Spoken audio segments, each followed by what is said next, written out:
আজকে রান্না করেছি সর্ষে ইলিশ। ইলিশ মাছে হলুদ, স্বাদ মতো লবণ আর কাঁচা সর্ষের তেল দিয়ে মেখে আমি 10 মিনিট রেখে দিয়েছিলাম।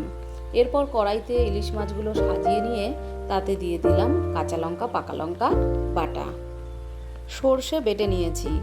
সর্ষেতে প্রচুর খোসা থাকে, তাই জল দিয়ে গুলিয়ে ছাঁকনির সাহায্যে ছেঁকে ওই সর্ষের জলটা আমি মাছের মধ্যে দিয়ে দিলাম। আমি এইভাবেই ছেঁকে করি, আপনারাও এইভাবে করে দেখবেন, খেতে কিন্তু দারুণ ভালো লাগে।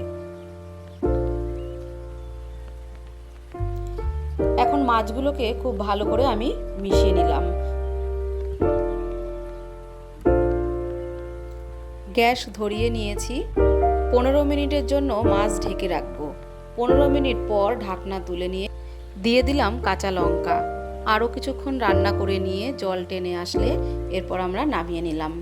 ব্যাস রেডি হয়ে গেল আমাদের আজকের রেসিপি সর্ষে ইলিশ।